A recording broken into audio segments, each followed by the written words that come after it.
In my mates knew I was grocery shopping. Cried they give me some stick.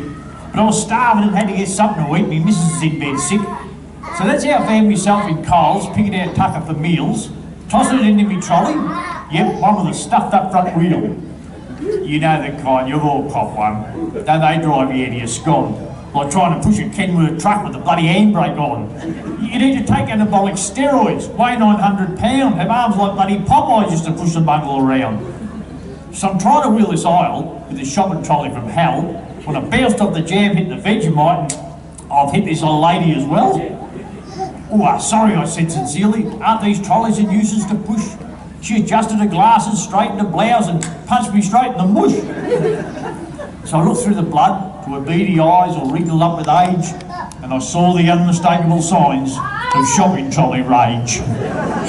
"You lady out loud and loud," she said, "you senseless scumbag sod. Don't you know I got the right of way at the aisles numbered odd? Now I've shopped here for 50 years and this is my battleground, son. So I'll give you a 20-second head start and you better bloody run."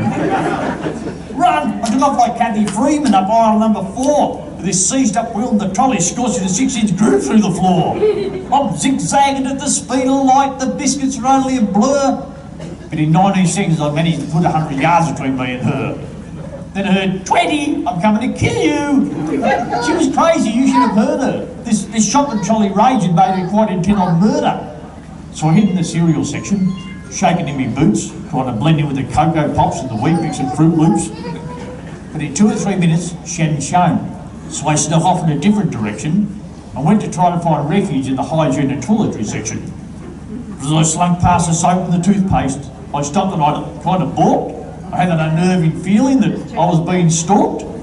And there she was waiting in ambush up at the highest shelf in Coles, the start of this reign of terror with a bombardment of dunny rolls.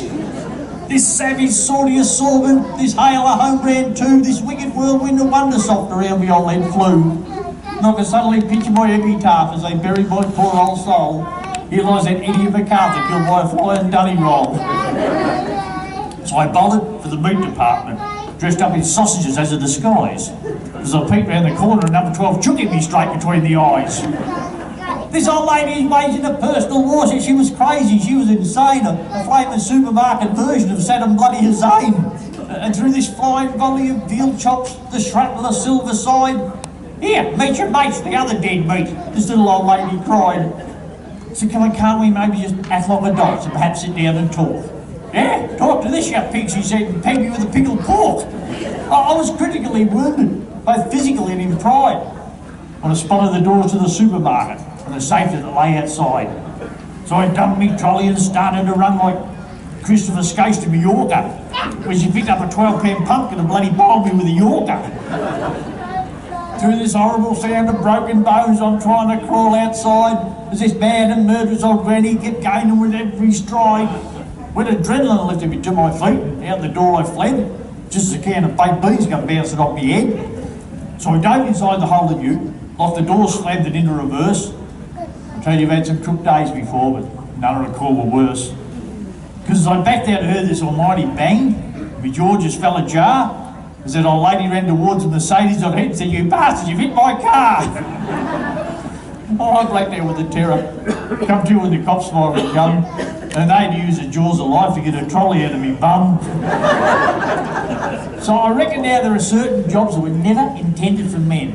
And me, I'd rather starve to death than ever go shopping again.